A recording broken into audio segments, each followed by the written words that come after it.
नमस्कार। News one India में आपका स्वागत है। आपके साथ मैं धर्मराज सिंह। केंद्र में नरेंद्र मोदी सरकार के 7 साल पूरे हो रहे हैं और 7 साल पूरे होने के मौके पर बीजेपी की ओर से एक अभियान चलाया जाएगा। अभियान को नाम दिया गया है सेवा इस सप्ताह के तौर पर इसे मनाया जाएगा। उत्तर प्रदेश की बात करें तो उत्तर प्रदेश में 23,300 गांव में बीजेपी कार्यकर्ताओं का सेवा कार्य चलेगा। बीजेपी के सांसद, विधायक, एमएलसी लोगों से संपर्क करेंगे। बीजेपी सेवा संगठन अभियान के तहत लोगों की मदद की जाएगी। केंद्र और प्रदेश सरकार के मंत्री लोगों के साथ संवाद करेंगे। इस दौरान मुख्यमंत्री योगी आदित्यनाथ भी वर्चुअल संवाद करेंगे। बताया जा रहा है कि मुख्यमंत्री महोबा और सीतापुर के लोगों के साथ संवाद करेंगे। उत्तर प्रदेश बीजेपी के अध्यक्ष स्वतंत्र देव सिंह भी लखनऊ में आम लोगों के साथ चर्चा करेंगे। केंद्रीय मंत्री स्मृति ईरानी, संतोष गंगवार भी वर्चुअली ये संवाद करेंगे। इसके अलावा उत्तर प्रदेश के डिप्टी सीएम केशव प्रसाद मौर्य, दिनेश शर्मा भी आज चर्चा में शामिल होंगे। सेवा कार्य में गांव से कोरोना के बचाव के लोगों को जागरूक किया जाएगा। मास्क और सैनिटाइजर का वितरण भारतीय जनता पार्टी की ओर से किया जाएगा। नरेंद्र मोदी सरकार के 7 साल पूरा होने के मौके पर बीजेपी की तरफ से यह अभियान देश भर में चलाया जा रहा है। बीजेपी सेवा संगठन अभियान के तहत बीजेपी के तमाम मंत्री, विधायक, सांसद सभी आम लोगों से संवाद करेंगे। उत्तर प्रदेश की बात करें तो मुख्यमंत्री योगी आदित्यनाथ महोबा और सीतापुर के लोगों के साथ वर्चुअल संवाद करेंगे।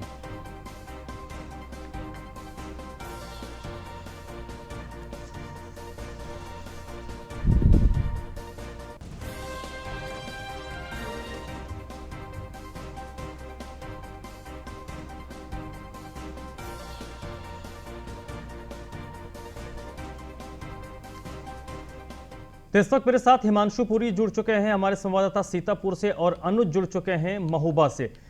सबसे पहले हिमांशु, किस तरीके की तैयारी की जा रही है आपके जिले में, क्योंकि मुख्यमंत्री वर्चुअली संवाद करेंगे, तो वर्चुअल संवाद में कौन कौन से लोग मौजूद होंगे और कहां कहां पर ये वर्चुअली संवाद के लिए अलग अलग लोग जुड़ेंगे? ये सीतापुर का लहरपुर इलाका है, जहाँ पर ये गांव है गूरेपारा। गूरेपारा गांव बताए लोकल विधायक बीजेपी के सुनील वर्मा का ये गांव है, जहाँ पे मुख्यमंत्री के संवाद का कार्यक्रम होना है। यहाँ पे लगभग 100 लोगों के बैठने की तैयारियां की जा रही हैं। कोरोना काल में सारे कोविड नियमों का पालन हो, इसके लिए दूर दूर इनके बैठने की सारे इंतजाम किए जा रहे हैं।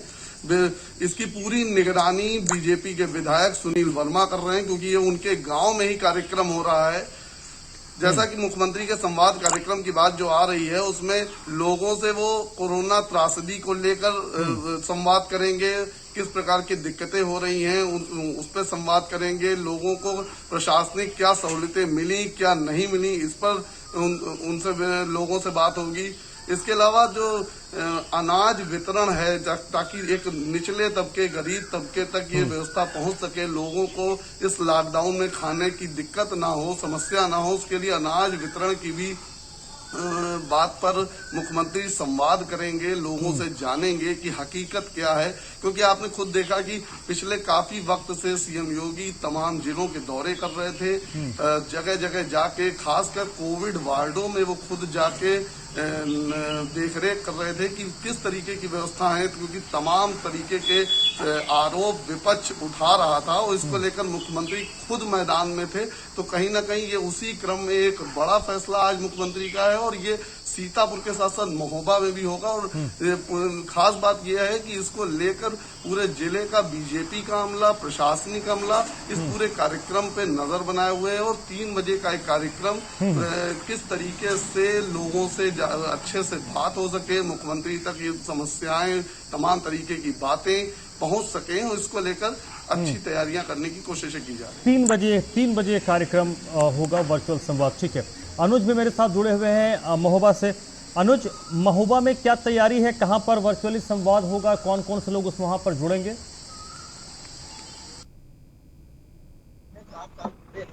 और ऐसे में सुबह से ही जो भाजपा के कार्यकर्ता है वो लगातार सफाई कार्यक्रम, इसके अलावा सैनिटाइजर वितरण का कार्यक्रम, इसके अलावा मास्क वितरण का कार्यक्रम ये सुबह से चलाया जा रहा है। और वर्चुअल रैली का जो आज जो है वर्चुअल कार्यक्रम का जो है आयोजन महोबा नगर से लगभग जो है 10 किलोमीटर दूर एक गांव है सिजेरी, उसमें रखा गया है, जिसमें मुख्यमंत्री योगी आदित्यनाथ स्वयं जो है वहां के लोगों से, अपने कार्यकर्ताओं से, जिलाध्यक्ष और इसके अलावा विधायकों से जो है बात करेंगे। कोविड के दौरान उनको कोई परेशानी आ रही है, कोई दिक्कत आ रही है, उसके लेके जो है सीएम योगी आदित्यनाथ स्वयं जो है आज शाम को 4 बजे जो है अपने कार्यकर्ताओं से बात करेंगे। कौन कौन उस वक्त मौजूद होगा? देखिए, अभी तक जो कार्यक्रम की रूपरेखा है उसमें जो है विधायक, सत्र विधायक और इसके अलावा किसी दूसरी तहसील है चरखाई विधायक वो मौजूद रहेंगे। कार्यक्रम में जिलाध्यक्ष मौजूद रहेंगे। इसके अलावा मंडल के जो आसपास के जो कार्यकर्ता हैं वो मौजूद रहेंगे। ये सूचना जो है जिलाधिकारी के माध्यम से उन तक पहुंचा दी गई है। क्योंकि कार्यक्रम है कोविड को लेके उनको किसी भी तरह की कोई परेशानी नहीं है, तो उसको लेके वो जो है खुद स्वयं जो है मुख्यमंत्री जो है अपने कार्यकर्ताओं से बात करेंगे। ठीक है। हिमांशु, इसके अलावा बीजेपी नरेंद्र मोदी सरकार के 7 साल पूरे हो रहे हैं, मुख्यमंत्री तो संवाद करेंगे एक गांव के लोगों से वर्चुअल तरीके से। इसके अलावा जिले में क्या कुछ चीजें भारतीय जनता पार्टी की ओर से की जा रही हैं? देखिए, बीजेपी के केंद्र की सरकार है, पीएम मोदी की, आज उसको 7 साल, जो कि 26 मई को शपथ ग्रहण के 7 साल हो गए थे, तो उसको लेकर जन जन तक ये मैसेज जाए कि किस तरीके से प्रधानमंत्री मोदी पूरे देश के लिए तमाम तरीके की योजनाएं लाए हैं और इस कोरोना काल में भी जो समस्याएं आई थी उसको कैसे उसका निराकरण करने का प्रयास किया जा रहा है। चाहे वो समस्या ऑक्सीजन की हो, चाहे किसी तरीके को कॉन्सेंट्रेटर की हो, रेमडेसिविर इंजेक्शन की हो, तो इसको लेकर एक बीजेपी के कार्यकर्ताओं को ये मैसेज प्रदेश से और केंद्र से जारी हुआ है कि आज के दिन वो एक जन भागीदारी ज्यादा से ज्यादा बढ़ाएं, लोगों में मास्क का, सैनिटाइजर का वितरण करें और तमाम तरीके की वो योजनाओं का लोगों के बारे में लोगों को बताएं जो केंद्र की सरकार के द्वारा लोगों तक पहुंचाने के लिए किया जा रहा है। क्योंकि विपक्ष इन दिनों बड़े लेवल पर हमलावर है और खासकर सोशल मीडिया में एक बड़े पैमाने पर चलन के रूप में देखा जा रहा है कि केंद्र की सरकार कार्य नहीं कर रही। इसको लेकर एक बड़ा एजेंडा बनाया गया। तो आज बीजेपी ने प्रदेश स्तर पे एक बड़ा एजेंडा तैयार किया और जिले भर के जिला अध्यक्ष होंगे, महामंत्री होंगे और तमाम उनकी जो इकाइयां होती हैं बीजेपी की। इसके अलावा ये सीतापुर में 7 बीजेपी के विधायक हैं, 2 सांसद हैं और 4 सांसद हैं, क्योंकि सीमाएं सीतापुर की लखीमपुर और हरदोई से भी जुड़ती हैं। तो ऐसे में एक बड़ा मोमेंटो यहाँ पे देखने को मिल सकता है और शाम तक बड़े लेवल पर जन भागीदारी करने की तैयारी की जा रही है। ठीक है। अनुज, महोबा में किस तरीके की तैयारी है? क्या कुछ सेवा कार्य किया जा रहा है? क्योंकि सेंटर से तो सीधे सीधे निर्देश है कि तमाम जो विधायक हैं, सांसद हैं, मंत्री हैं, वो अपने अपने क्षेत्र के लोगों से संवाद करें और लोगों की सेवा करें। विशेष तौर पर ये सेवा कोविड से जुड़ा हो, लोगों को मुफ्त में मास्क हो, सैनिटाइजर हो, उसका वितरण किया जाए, लोगों को जागरूक किया जाए। तो महोबा में क्या हो रहा है? देखिए, 7 साल पूरे होने के बाद जो आज हो रहे हैं उससे सदर विधायकों को जो है अलग अलग क्षेत्र दिया गया है कि उन क्षेत्रों में उनको बांटा। तो सदर विधायक ऐसे में जो सिजेरी क्षेत्र है जहां पे ये शाम को आज कार्यक्रम है, तो क्षेत्र में सैनिटाइजर और मास्क का वितरण कर रहे हैं। इसके अलावा जो नगर पालिका अध्यक्ष है, ये नगर में सफाई अभियान और इसके अलावा सैनिटाइजर बांटने का। तो जो विधायकगण हैं और ये कार्यकर्ता लोग हैं, ये अपने अपने क्षेत्रों में जो है सेवा कार्य कर रहे हैं, मास्क बांट रहे हैं और सैनिटाइजर बांट रहे हैं। तो कुल मिला के देखिए, योगी आदित्यनाथ तो स्वयं मतलब सारे जनपदों में जा जाके कोविड की व्यवस्थाएं देख रहे हैं और जहां वो नहीं पहुंच पा रहे हैं तो एक वर्चुअल संवाद एक बहुत बड़ा कारण है कि उससे वो बात कर रहे हैं, लोगों से उनकी समस्या जानने का वो प्रयास कर रहे हैं। इसके अलावा महोबा और आसपास के जिलों की बात करें तो महोबा और आसपास के जिलों में मुख्यमंत्री के का संवाद भी है। ग्रामीणों, जिस गांव के लोगों को, जिन जिन लोगों को मुख्यमंत्री के संवाद में जुड़ना है, उसमें आम लोग भी होंगे, तो उनमें भी काफी उत्साह होगा कि वो अपनी बातें मुख्यमंत्री के साथ शेयर करेंगे, अपनी समस्याओं को मुख्यमंत्री को अवगत करवाएंगे। बिल्कुल, अभी पूर्व के दिनों में ही सीएम योगी आदित्यनाथ जो है महोबा जनपद से लगा हुआ जनपद बांदा है, वहां आए थे और लोगों की समस्या सुनी थी। ऐसे में महोबा जनपद जो है वो रह गया था, वो छूट गया था। तो ऐसे में वो आज जो वर्चुअल रैली कर रहे हैं, तो उससे महोबा से लगा हुआ जनपद जैसे हमीरपुर है वहां नहीं पहुंच पाए थे, राज क्षेत्र है, तो वहाँ के कार्यकर्ता भी यहाँ आ रहे हैं और अपनी जो है यहाँ आके बैठेंगे वर्चुअल रैली में और भाग लेंगे। वो रैली को लेके जिला प्रशासन ने वहाँ LED स्क्रीन और जो है वहाँ सारे उपकरणों का इंतजाम कर रखा है, अच्छी चीज का नेट का इंतजाम कर रखा है। तो कुल मिला के कार्यकर्ता अपनी बात मुख्यमंत्री को रखें, समस्या जो भी है वो रखें और वो उसको सुन के जो भी निर्णय लें उसको ठीक कराने के निर्णय लेंगे। हिमांशु, आपके जिले में किस तरीके का उत्साह है? जिन गांव के लोगों से मुख्यमंत्री को बातचीत करनी है उनमें तो काफी उत्साह होगा कि वो सीएम से बात करेंगे, अपनी बातों को सीएम को बताएंगे, कुछ समस्याएं भी उनकी होगी उससे भी सीएम को अवगत करवाएंगे। ये लहरपुर का क्षेत्र जो गूरेपारा गांव है, ये वहां पे इसका जो कार्यक्रम है खासकर निगरानी जिला प्रशासन के अलावा लोकल के जो बीजेपी विधायक है सुनील वर्मा उनके द्वारा की जा रही है। सुनील वर्मा से भी न्यूज वन इंडिया की बात हुई तो उन्होंने बताया कि वहां पे लगभग 100 लोगों के बैठने का इंतजाम होगा, क्योंकि कोविड काल में बड़ी तादाद में लोगों को नहीं बैठाया जा सकता तो और किसी प्रकार का कोई कोरोना प्रोटोकॉल का दिक्कतें ना हो, ऐसी कोई समस्या ना हो, तो उसको लेकर भी ये पूरी तैयारियां हैं। और उन गांव ग्रामीणों को चिन्हित किया जा रहा है कि जो अपनी बात सही से मुख्यमंत्री से रख सके, कोई उनकी समस्या हो लोगों को बता सके, तो खासकर उनकी बैठने की व्यवस्था की जा रही है। वहां पर जिला प्रशासन के अलावा जिला बीजेपी की भी पूरी इकाई मौजूद रहेगी और एक बड़ा तबका वहां पे मौजूद रहेगा। तो आज ये सीतापुर और महोबा की जो तैयारियां हैं तो निश्चित तौर पे एक बड़ा एजेंडा बीजेपी के लिए है और खासकर सीएम योगी, चूंकि बगल के जो लखीमपुर जनपद था वहां पे सीएम योगी ने अपना दौरा किया था, विजिट की थी, तमाम तरीके की समस्याएं देखी थी और जो चीजें नई डेवलप हो सकती उस पर भी डिस्कशन किया था अधिकारियों से। सीतापुर नहीं आ सके थे तो सीतापुर में ये वर्चुअल संवाद निश्चित तौर पर यहाँ के लोगों को राहत देने वाला है। चलिए, बहुत बहुत शुक्रिया हिमांशु आपका, अनुज आपका भी बहुत बहुत शुक्रिया। तो आज नरेंद्र मोदी सरकार के 7 साल पूरे हुए तो भारतीय जनता पार्टी की तरफ से देश भर में सेवा कार्य किया जा रहा है। उत्तर प्रदेश की बात करें तो उत्तर प्रदेश के मुख्यमंत्री योगी आदित्यनाथ आज महोबा और सीतापुर के गांव के कुछ लोगों से वर्चुअली संवाद करेंगे, उनसे जोड़ेंगे, उनकी बातों को जानेंगे। अलीगढ़ से अगली खबर है जहां पर शराब कांड में मौत का आंकड़ा लगातार बढ़ रहा है। जहरीली शराब से अब तक 53 लोगों की मौत हो चुकी है और मौत का आंकड़ा लगातार बढ़ रहा है और इस पूरे प्रकरण में अब तक 5 FIR दर्ज हुई है, 20 आरोपियों को नामजद किया गया है। लेकिन बड़ी बात यह है कि मौत का आंकड़ा लगातार एक तरफ बढ़ रहा है, 53 लोगों की मौत हो चुकी है। वहीं प्रशासनिक स्तर की बात करें, प्रशासनिक आंकड़ों की बात करें तो प्रशासनिक आंकड़े यानी कि जो जिलाधिकारी हैं उनके मुताबिक महज 25 लोगों की जान गई है। लगातार मौत का आंकड़ा बढ़ रहा है, 53 लोगों की मौत हो चुकी है, लेकिन जिलाधिकारी कह रहे हैं कि मात्र 25 लोगों की जान गई है। तो ये अलीगढ़ का जिला प्रशासन का हाल है। शराब कांड की बात करें तब तक 5 FIR दर्ज हुई हैं, 20 आरोपियों को नामजद कर लिया गया है, अभी तक 6 आरोपियों को गिरफ्तार कर लिया गया है। अनिल चौधरी, ऋषि शर्मा और विपिन यादव ये मुख्य अभियुक्त बनाए गए हैं। ऋषि शर्मा और विपिन यादव पर 50-50 हजार रुपए का इनाम घोषित किया गया है। पुलिस ने ऋषि शर्मा की पत्नी और भाई कपिल शर्मा को गिरफ्तार किया है। पुलिस ने अब तक 6 आरोपियों को इस मामले में गिरफ्तार किया है। ऋषि और विपिन की तलाश में लगातार पुलिस दबिश दे रही है। अलीगढ़ शराब कांड की मजिस्ट्रियल जांच भी शुरू हो गई है।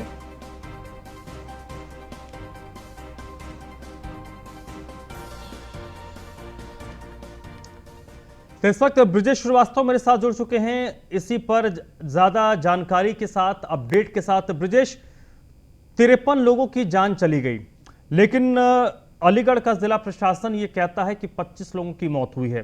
तो आखिरकार ये आंकड़े छुपाने का खेल क्यों चल रहा है? अगर मौत हुई है तो उसको स्वीकार कीजिए। मैं आपको अभी थोड़ा और अपडेट आंकड़ा बताता हूं। दरअसल अब मौत का आंकड़ा 53 से बढ़कर 56 हो चुका है। कुल 56 मौतें हो चुकी हैं, लेकिन प्रशासन अभी भी सिर्फ 25 मौतों को स्वीकार कर रहा है। कोई भी प्रशासन की तरफ से अपडेट आंकड़ा अब तक नहीं आया। सबसे बड़ी बात यह है कि कल देर रात तक 2200 के पोस्टमार्टम हो चुके थे। अगर पोस्टमार्टम हो चुके हैं तो उनकी रिपोर्ट अब तक जो है क्यों सार्वजनिक नहीं की गई, डेटा अपडेट क्यों नहीं किया गया, ये बड़ा सवाल है। सबसे बड़ी बात यह है कि कल दोपहर 2 बजे के बाद से जिला प्रशासन ने कोई भी मौत का आंकड़ा अपडेट नहीं किया है। तो सवाल तो उठेंगे, सवाल उठना लाजमी है कि आखिर 24 घंटे से ज्यादा का वक्त हो गया, अगर आपके पास वो भी कल 2 बजे जो आंकड़ा दिया गया था वो परसों देर रात तक जो पोस्टमार्टम हुए थे उसके आधार पर 22 मौतें दी गई थी। उसके बाद 3 मौतें अनऑफिशियली और प्रशासन ने स्वीकार कर लिया, कुल 25 मौतों को स्वीकार रहा है। सबसे बड़ी बात यह है कि सांसद कल हमारे ही शो में पहले 22 मौतों का राग अलाप रहे थे और बाद में उन्होंने कहा कि 30 मौतें हुई हैं। तो सबके डेटा अलग अलग हैं, लेकिन जिसके ऊपर जिम्मेदारी है, चाहे वो सीएमओ हो या डिस्ट्रिक्ट मजिस्ट्रेट, इनके ऊपर जिम्मेदारी है कि वो सही डेटा पब्लिक फोरम पर लेके आए, सार्वजनिक करें कि आखिर कुल कितनी मौतें हुई हैं। अभी तक कोई भी डेटा ब्रिजेश, सबसे इंपॉर्टेंट तो यही है कि इतनी बड़ी घटना हो गई है, ऐसी घटनाओं पर तो प्रशासन को सुबह शाम कम से कम एक बुलेटिन जारी करना चाहिए कि भाई कितने लोगों की स्थिति क्रिटिकल है, कितने लोगों को एडमिट किया गया, उनका पूरा डाटा होना चाहिए। फिर ये आंकड़ा क्यों छुपा रहे हैं ये लोग? बिल्कुल, देखिए सबसे बुरी हालत यही है।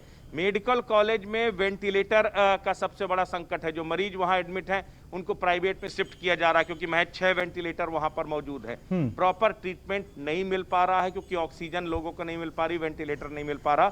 सबसे ज्यादा जो है हालत जो नाजुक है लोगों की। उसके बाद जिनकी मौत हो रही है उनका डेटा आप अपडेट नहीं कर पा रहे हो। तो ये आप समझिए कि ये कहीं ना कहीं या तो जानबूझ करके आप डेथ का जो डेटा है वो छिपा रहे हैं, या फिर आप जो है उसको कर नहीं पा रहे, यानी असफलता आपकी दोनों तरफ से है, दोनों उसमें। अब दूसरी सबसे बड़ी बात है, आपने इंक्वायरी गठित कर दी। इंक्वायरी गठित करने के बाद अभी तक क्या हुआ? इंक्वायरी के नाम पर अभी तक कुछ भी कार्रवाई नहीं हुई है, कोई नहीं।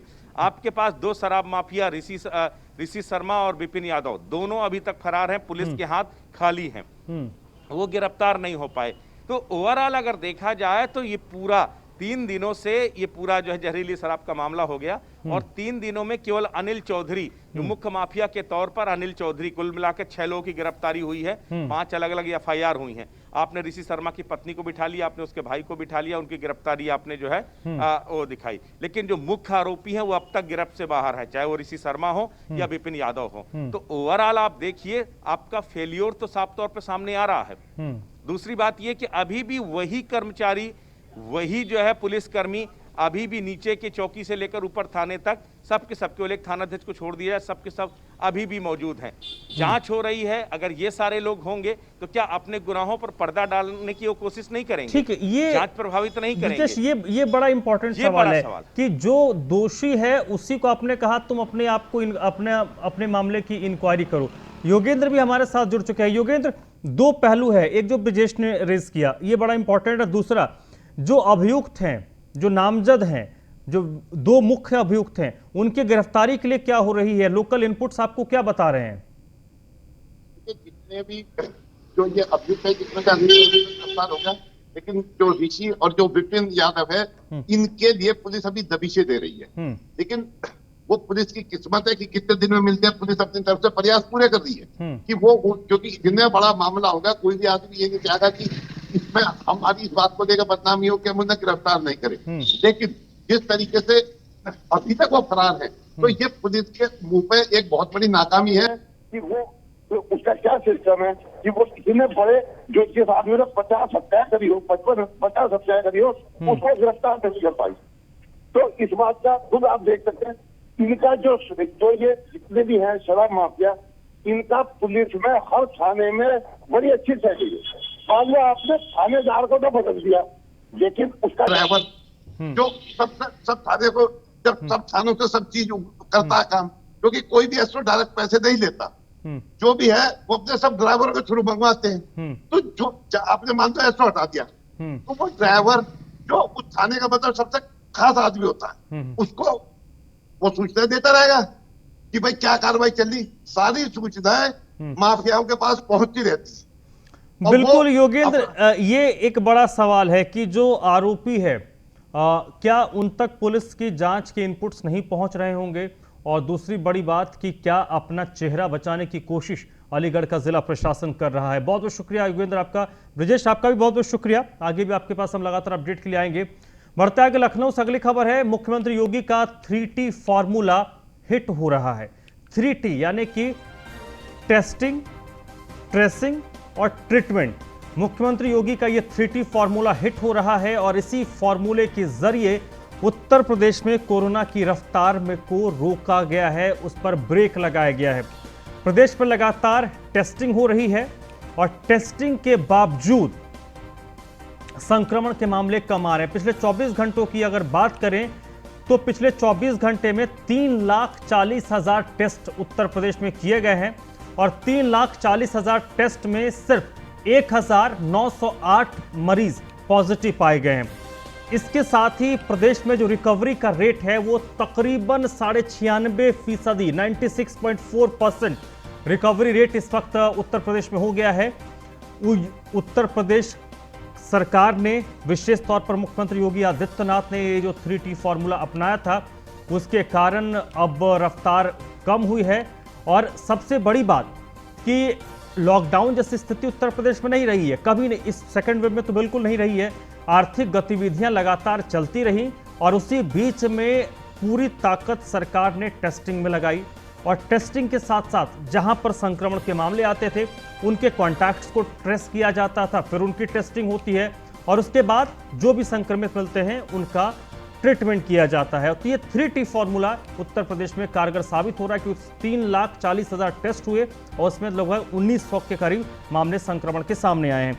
एसके वाजपेयी इस वक्त मेरे साथ जुड़ चुके हैं। एसके, कई लोग सवाल खड़े कर सकते हैं कि भाई टेस्टिंग नहीं हो रही, आंकड़े नहीं आ रहे हैं, बहुत सारी जिनको कमियां निकालनी हो निकाल सकते हैं, लेकिन तकरीबन 3,40,000 टेस्ट हुए और उसमें संक्रमण के मामले अगर 1908 आ रहे हैं, इसका सीधा सीधा सा मतलब है कि संक्रमण की रफ्तार पर ब्रेक लगा है, उसमें कमी आई है।